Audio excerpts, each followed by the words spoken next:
Hi, and welcome to episode 14 of the Patcast. I'm Landon West. I'm Charles S. Livingston. Mark Bennett.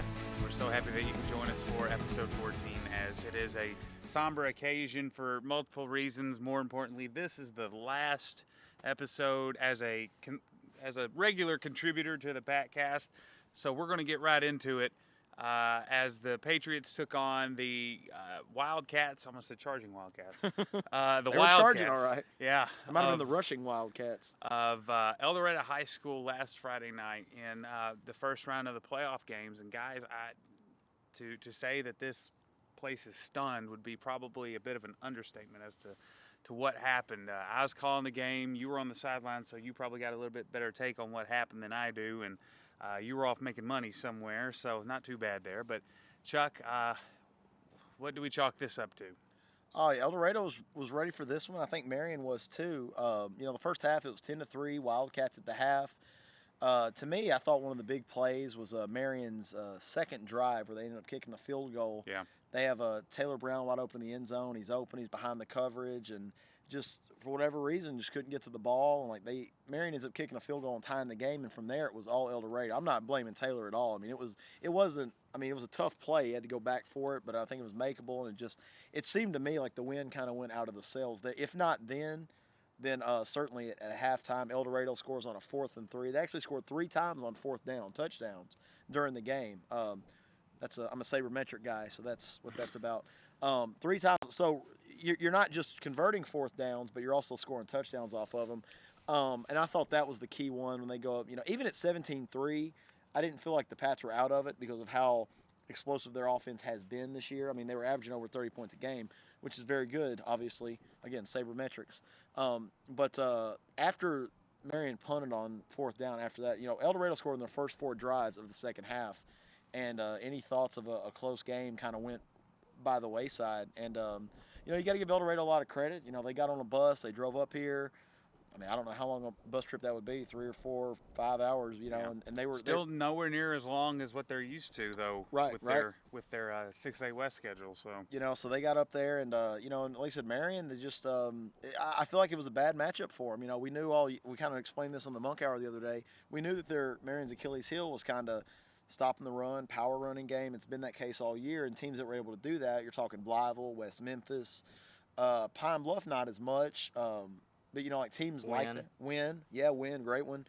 Teams like that are able to do that up front, dominate the line of scrimmage, they do well against Marion, and that's just one of those things. I think it was if Marion plays, like Hamilton or Benton or something like that, maybe it's different. But El Dorado was kind of a buzzsaw from the word go, and they're going to be moving on to play Greenwood. yeah, what a reward. Yeah. Obviously, nothing that seemed that night really kind of went the way we wanted. There were some moments where the defense would show up and hold them, but when you're talking about a game of inches, and you give up touchdowns when you just need to hold them a few inches, yeah, that's not a key for success at all. Another thing that kind of reared its head in this one is that it's the final game for the seniors, obviously, and I think that led to some heated emotion. You've played that. What is that feeling kind of like when you have to sit there and realize, oh man, it's over? Well, just knowing that the season's finally over, it's always like, it doesn't matter if you're a sophomore, and especially if you're a senior. At the end of the year, it's just kind of like, all right, well, it's okay. We'll get in there on Monday, and oh wait, we can't because it's over. So it's always really hard just when you're thinking about it like that. For me, I know the worst one was, again, always going back to 2011, but against El Dorado, losing on that last-minute field goal to them. That was the first time I'd seen these really great senior leaders that I'd looked up to the whole year, and they were just destroyed because it was the first time I'd ever seen them show this much emotion, and they were in tears with it just because their run was over, and that was a harder loss than this one, I'm going to say, just because it was last second. It was on a last-second field goal. You should have had a chance. We had the field goal blocked at one point. We thought we went from this huge swing of, holy crap, we're winning the game, to, holy crap, the season's over, just like that. So Uh, it's always really hard, and at the end of the day, the only thing we can really do as fans is just say thank you to these players for everything that they've done, all the work that they had in the off season. They came up here at 6 o'clock in the morning sometimes to do these workouts, and if they were easy, then I guarantee you everybody in that school would be out here playing. But this is not an easy sport, and these guys that showed this much dedication to it is really a testament just to them. So really, at the end of the day, all we can really do as fans is just say thank you. Yeah, and leading into this game, you know, the seniors, Dathan Miller was out. You hate that for him missing this one. Quentin Wilson. Left early on, yep. Yeah, that looked like it appeared to be a neck or a head injury or something, the way they were treating it. So best to him as well. And you just kind of hate that the Patriots were, you know, they fired on all cylinders for the majority of the season. Then it just kind of caught up with them at the last game. And for El Dorado, they'd been injury plagued all year, and they turned it around here and got some people back. And they look like a scary team, if not for the fact they got to play Greenwood. Mm-hmm. Now, they may be licking their chops now instead of wounds heading into Greenwood because, hey, they're firing on all cylinders now. Our indication with them was that their game against Greenwood was actually pretty good up until about midway through the third quarter. So, obviously, best to El Dorado. I know it was a frustrating game for us. Let's talk about the season overall. Chuck, in Pigskin Preview, had them at 4-6 on the regular season. I thought 5-5 would be a good mark, and I forget, where were you, about 5? I'm pretty sure it would be around 5-5. So that's what we got, was the 5-5, and maybe 2 or 3 or 4 plays away from 8-2. How would you estimate this season has gone for the Patriots? You know, I think it went almost according to script. I don't think there's anything to really get upset about because, you know, it was the first year in the new conference. You basically, if you're Marion, you feel like you handled business in all your wins. Like you took care of it. There were no close game, anything like that. And you probably do feel like there's another game or two you could have won, should have won, had an opportunity. You know, and also you faced a tough slate. I mean, win. No pushover. They beat Maumelle the other night, who's a good team, who, you know, really would have won the 5A West, but they had to forfeit to Morrilton. Yes, I keep saying this is like the 4th time I've done that. Morrilton. They beat them 50-21. So wins for real. They're probably going to Little Rock, where they'll probably play PA, and it'll probably be a great game. You know, Blytheville might be one that you look at, but it's like West Memphis. They won a playoff game. They're the number 3 seed. They're moving on to play Russellville, Pine Bluff, Jonesboro. I mean, all these teams that you faced, you know, there's not like a fraudulent loss in the group. So I think that's a good thing. You know, and you had a big win against Searcy, a team that won a playoff game, you know, and really handled business there. And it's just, you know, I think that so often you kind of remember the last game, you know, but the problem, and we talked about this yesterday on the Monk Hour, like, you know, not a lot of teams get to win that last game. So it's one of those realities you almost have to like cope with. I think that they probably had higher expectations for this particular game, it being home and everything.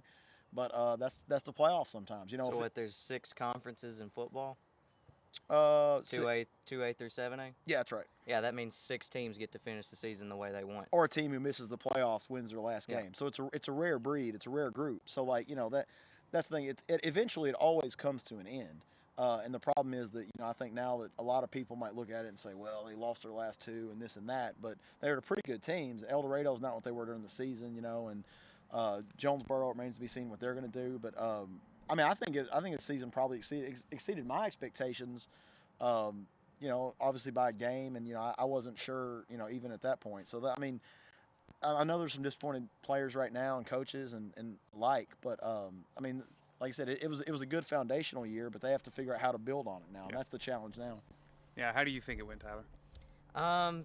Overall, I think this was a good season. I think that this was going to be at the end of the season. I'm looking at this as just a learning experience for this coaching staff, and more importantly, for these juniors and sophomores. These juniors and sophomores haven't really had to deal with much adversity, and they got a little bit of it against El Dorado there. They finally get to feel a little bit of what that 1-10 season felt like 3 years ago. So it had the exact same feeling. I wasn't even there, and I felt the exact same way from that. So for them, this is just going to leave a little bit of sour taste in their mouth. I feel extremely sorry for the seniors, but I am optimistic to the future because you do feel what that feels like now, and I hope you hate it. I hope you hate it a lot, and I hope that fuels you into next season. Yeah, that's the key thing is now you've got every player that's coming into next year coming off of a loss. The ninth graders moving up, they are 17-1, and that one was the last one of the year. So everybody's going to be coming in hungry, and I hope that they see next year's schedule as a nice 100-foot buffet. I hope you hate how it feels right now. So the brightest days, I think we all are still far ahead. This is just one of those bumps in the road, and we talk about.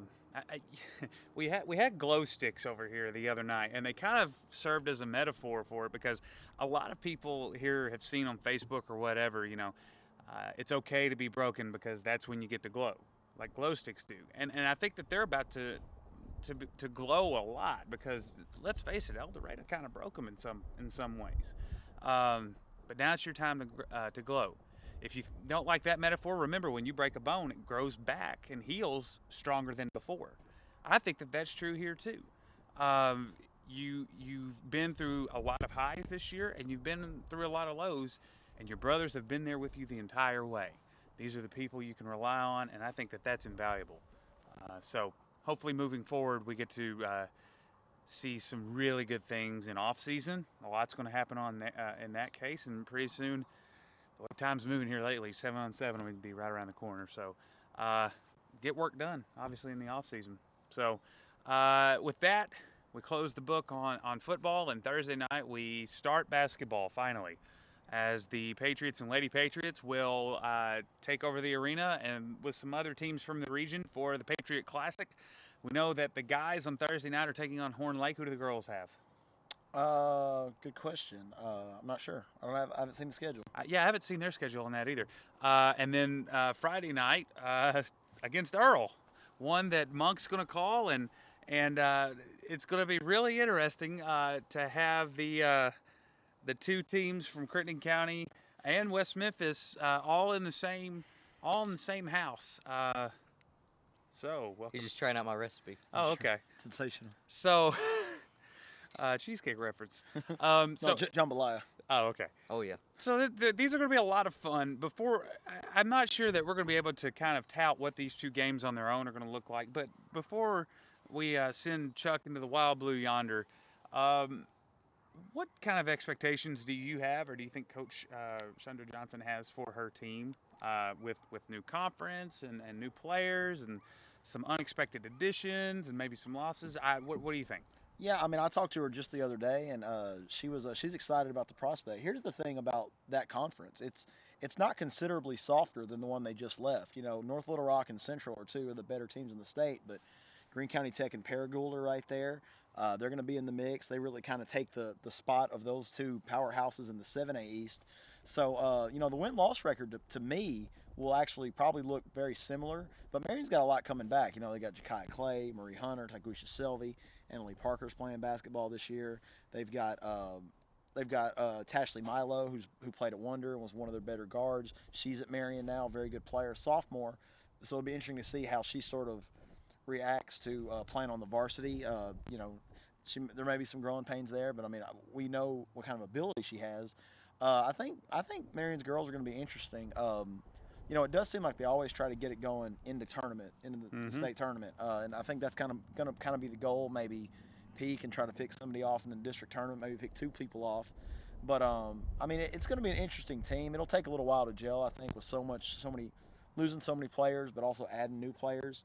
I think it'll be interesting to see how the continuity is, but I think it's got the potential to be a good team. They got to find somebody who can knock down some shots from the outside. Yeah. That's the biggest weakness in my mind as we stand here. So, and if my memory from 4 years ago serves me, Anna Lee may be what you're looking for that. Pretty good player, yeah. Tyler, what are you looking forward to with girls basketball? With the girls, I'm thinking we're going to have a little bit of a situation like last year, a little bit of a slow start, but as the season went on, they kind of realized just how much talent that they had, and it looked a lot better as as the season went on, having an upset win in the state tournament, almost beating the host team in the second round.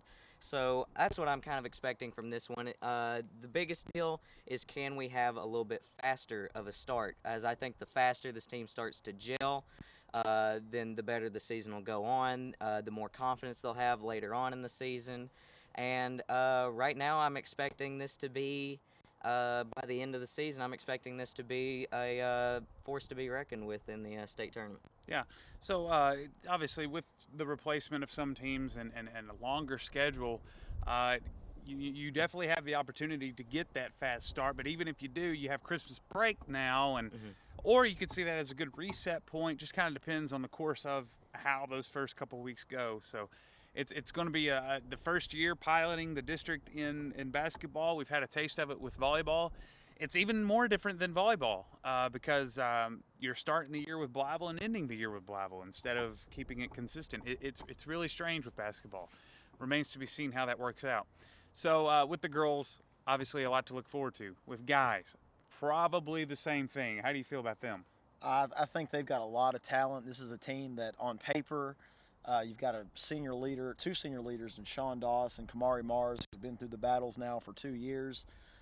Coach Clay, I dropped this anecdote on the Monk Hour the other day. He said that the thing he likes about Doss, I mean, of course he's a good basketball player, he likes his leadership. Like, he's a guy that when they're running drills, he's making sure he beats the other guys in drills. And he said that when you've got a senior that could be coasting, could basically be, all right, hey, I'm Doss, y'all know what I do, y'all know what I'm about, but he's still working hard. He's still going hard in practice. He's not mailing anything in. He's not taking anything for granted.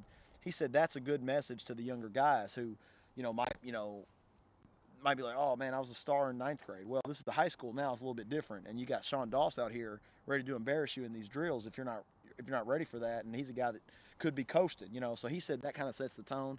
A lot of talent. I mean, Marion's 5 that I think they'll start and finish games with. Keyshawn Woods and or Taylor Brown, whoever emerges there, it's going to be a good player regardless. You've got Martinez Harper, you've got Sean Doss, you've got Timothy Caesar and Kamari Mars. That's an explosive lineup. Then you throw in Ryan Robbins, Mo Woods off the bench, Quindarius Johnson. Marion's going to go about 8 or 9 deep in legit players, and it'll be up to Coach Clay to kind of figure out how they all fit together. But I think Marion's boys team really has an opportunity now to. And again, from where we're standing today, I mean, obviously, you want to be peaking in the state tournament, but this is a team that, to me, with its height and its athleticism, they've got an opportunity to really make some noise. And with the removal of the 6A champions going down to 5A and the addition of this district tournament for the 6A East, whomever kind of emerges from that 6A East might stand to be the odds-on favorite in the state tournament. So with that being a fair assessment, how do you see them lining up for that district tournament? Because you've got Jonesboro, that's a buzzsaw. Pine Bluff won it 2 years ago overall. Little Rock Hall. Yeah, Little Rock Hall. Good night. Yeah. If you thought the volleyball was competitive. Going to be some real hoops this year. There's going to – no, I mean, you're exactly right. I mean, that's the thing. I mean, you could have a situation that you had back in 10 and 11 and 12 where you had – teams from the 7A, 6A, East blended, filling out the semifinal rounds in both the 5 and the 6A. I don't think that the 5A teams moving up will be quite as good. I like Wynn's team. Some people I've talked to, they say Wynn's going to be a lot better. Russell Jones, he's a West Memphis graduate, native. CWB. Yeah, CWB's back in there to make sure that the Jackets don't blow a 3-1 lead in the district. But again, just in that football conference alone, you could finish like 4th or 5th and still be a good team. I mean, I'm talking about, you got to like Jonesboro, you got to like the Bluff, you got to like Hall. Those are legit state title contenders, but where's Marion and West Memphis now? Where's Mountain Home, Searcy? Like, it's deep. It's, Jacksonville, I don't think they'll be able to compete with them, but, there's no telling. Like, Jacksonville traditionally has been a good basketball program. Yeah. I mean, listen, there are no off nights. Like, even Searcy and Mountain Home, like, they have their moments where they're, competitive, and 2 of those teams are going to get left out on the state tournament. That's the interesting thing is you're looking at a scenario where either Mountain Home or Searcy, if it's Mountain Home, I mean, they were the number 8 seed in 2011 and knocked off number 1 from the South when we hosted it. that's the cards we're dealt here, is where two people don't go, and we have a really long road to figure out who that's going to be. So a lot of opportunity in the air for all teams, but I think for Patriot basketball especially this year. I'll say this: wild horses couldn't have dragged me away from that 6A district tournament. I mean, that's going to be the real deal. Like real deal Holyfield, as my man Monk says. Like, there are going to be some good hoops. And like I said, I would put those three that I named ahead, but you got to think Pine Bluff's going through a coaching change. Clarence Finley, former UAPB head coach, is now the coach at Little Rock Christian. So maybe Pine Bluff, maybe the Z's come back to earth a little bit after the seniors that went to back-to-back finals. But I would still wager that they're going to be pretty good. So. Yeah. And we know from experience here that when we have these really competitive competitions and conferences, any team can win on any night. I've watched Marion upset number 1 in the state before on a Tuesday night where no one could be there. So it's a really every night's worth something now, and couldn't say that before, I guess. It's not an upset if you expect to win. That's probably true. Just FYI, people forget that. Okay. Before he has to get drug off by wild horses, before it's time for him to go. Chuck, one more time for the people who maybe didn't get to see last week, what are you about to ride off into? Well, I'm going to work for Hooten's Arkansas football publication in Benton. They've been at it since, I think, 1993, 1994 with the big, preview. That's going to be a majority of my work from January to June. I'll be writing the previews, interviewing coaches, things like that. In the summer, I'll be, putting magazines out, distributing, things like that. And I'll have some long days, and I'll have some long weekends from what I understand. Then in the fall, I'll basically be going to a couple games a night, kind of close together, and recording highlights and clips for the end of the year awards banquet that Hooten's puts on in conjunction with Farm Bureau Insurance. It's a big deal. It's actually this year on December the 13th, so I'll be assembling that.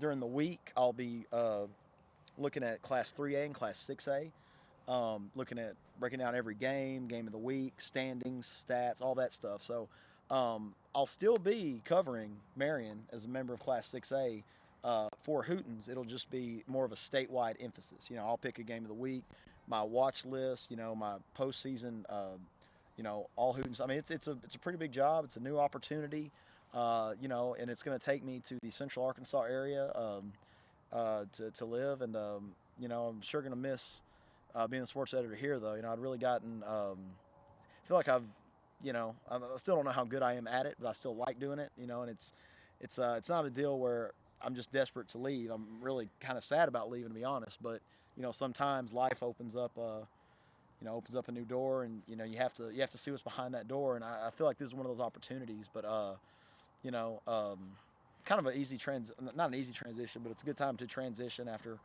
volleyball and football kind of winds down, and looking forward to getting there and getting settled in. And so it's just going to be different for a while. It'll be different not having these moments on Sundays and at the stadium or the arena and all that. And I expect the group message is still going to be pretty well lit.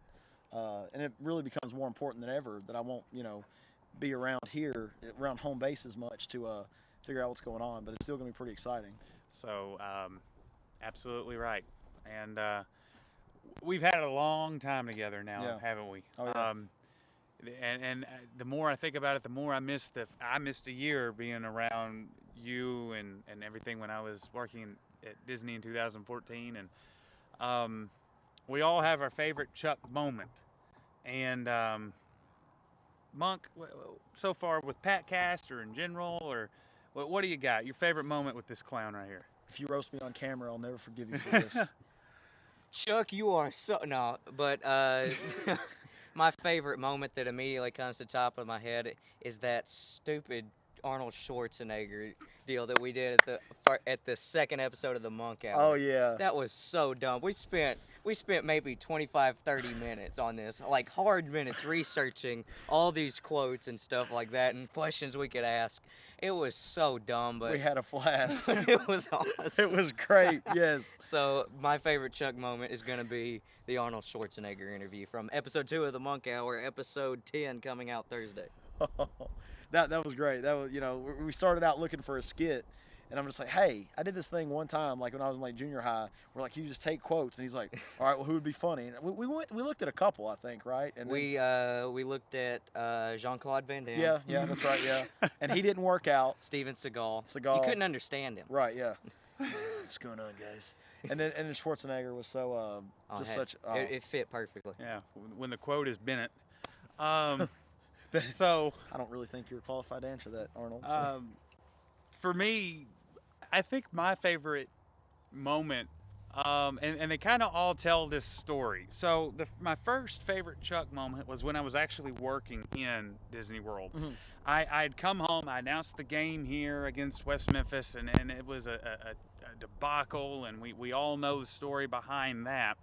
And I didn't know too much about Chuck. I knew I went to school with his cousin, Mm-hmm. and we went to MFBC together. Yeah, he had the best Clay Hallmark impersonation in the world. I wish I could, yeah. And so I fly back home after announcing the West Memphis game here, and I get this message. I won't say from whom, but it just says, I can't believe he wrote that. And I look, and it's the story that inspired the I Hate Chuck Livingston. It was the column following the West Memphis game. And you know what?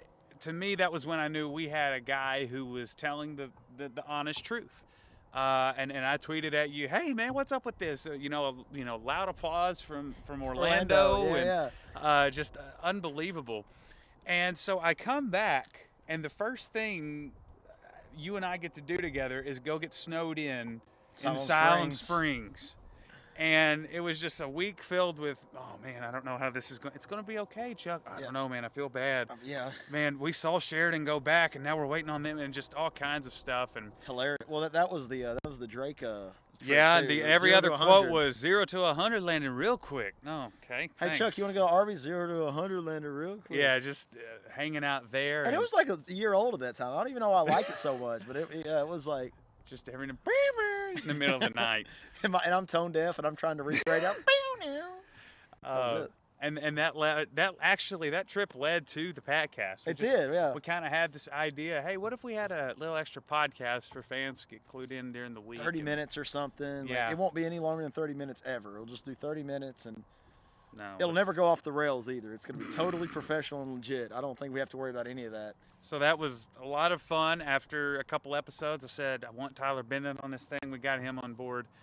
And that led to one of my favorite moments on the podcast. It's actually on the podcast version from last year where the term off the rails came from, because this guy, we came in on Bang Bang. Oh, wow. His favorite, unanswered prayer. His favorite song, and it's like, should I stop dancing on your desk right now? Just completely sitting right next to me. I wasn't really dancing on his desk. Should I put my shoes and socks back on? Behind the scenes. Yeah, right, yeah. It was just you have to pay extra for that. Absolutely hysterical. This show, I don't know how we're going to replace the personality that Chuck brings to it. I don't have it. Tyler may have it within him now that, Chuck's not hogging all of it. Hogging all the glory, all the shine. But this wouldn't be as much fun or as moderately successful as it is without you having been a part of the foundation. So from the bottom of my heart, thank you for taking a chance on this wacky idea that we had coming back from being, delirious and cabin snow fever and everything. So this community owes you a huge debt of gratitude for the way that you repped it, the way that you wrote about it. It was never anything that we had to question. It was always the honest truth, and you always said the day you didn't do that, you would put up your pen. Well, he's not putting up the pen. Maybe he's no longer the pen of the Patriots, but the entire 6A and 3A conference, and that's by hard work and dedication, and from telling the honest truth. So I don't know how we're going to replace the asset that he is. Everybody in this community has some kind of connection with him, whether it's just better or for worse, saying hey, or wow, I hate that guy, or I love that guy, and just all kinds of different things. Who is that guy? Your photos are first class, second to none on Facebook of our student athletes, and it's going to take huge feat to fill those shoes. And maybe he's out there or she's out there for us, but they're not going to be Chuck Livingston, that's for sure. So Best of luck. Thanks, guys. I appreciate it. You know, this has been a blast to do. You know, I mean, it was just an idea. It was just with the audio, and now we're on video, and y'all are streaming volleyball games and you know, and all that stuff. We got the Monk Hour, and it's pretty humbling when people say, "Oh man, I watched the show the other day," or "I did the show." Like that joke you did about this or whatever. I was like, man, like people are actually watching and like getting into this. You know, like, hey man, you're exactly right. I didn't realize this, and like I mean, it's kind of a unique thing. You know, Yeah. I mean, it's nice that you know, that people are watching it. You know, they're getting something from it. You know, and it's not like, you know, a deal where they're you know, it's, I don't know, like the people are getting something from it. There's Yeah. value in it. Now, and that's the exciting thing. We kind of wondered if this would be something for us maybe one day in the very far future as a resume builder. Well, the far future became the not too distant as that I Hate Chuck Livingston came up in your conversation. It did, so yeah. To get this job. So that's pretty incredible, and we're thankful to you and to our viewers for making this what it is. We are going to change things up just a little bit because obviously you still got some things to see with Patriot basketball. Happy to announce that we are going to stream all games that are not in Crittenden County. So They're doing this for me. Thank y'all. home games, you need to be there. One away game, you need to be there. And then obviously at all away games, we hope you'll join us. But for those who are in the middle of the week working or whatever, just like we did for volleyball, we got you covered as best we can. This is obviously subject to time and personality availability and things like that. But me and Monk, we're going to try and see if we can't give Patriot Nation a look at our boys and girls on the road on the journey to the tourney. So should be a lot of fun and looking forward to that. So one last time. I'm Landon West. I'm Chuck Livingston. I'm Tyler Bennett. We'll see. Still blocked. Still, definitely still blocked. Absolutely still blocked. I don't think that's changing either. Yes, he is still blocked by Very the West much Memphis blocked. Football. It's the last time I had Twitter that. account. You're right. How did I forget? I know. We Yeah, probably right, gained yeah. some viewers are like, what does that mean? Still blocked? What's that? Still blocked. Just trust me. So we're so happy that we got to be a part of this. We'll see y'all on the Patcast later on in the month. Monk Hour is out this Thursday, and we're going to work on that for a little bit along with this streaming. So until then, Go Pats. Thanks for having us. See anybody could be bad to you. You need a good, gotta blow your mind. Yeah. Bang, bang into the room. I know you want it. Bang, bang all over you. I'll let you have it. Oh gosh, okay. Oh, what am I? Okay, this has already gotten off the tracks. Welcome to episode 12 of the Patcast. Should I get off your desk now and stop dancing? Is it Oh, time to my. stop dancing? Yes. Okay. Ari and Jet, they're all gone. My bad. Oh gosh, okay. We're already off the rails. That took no time flat. Okay. Do I have to put my shoes back on? Oh, yes, please. Thank you.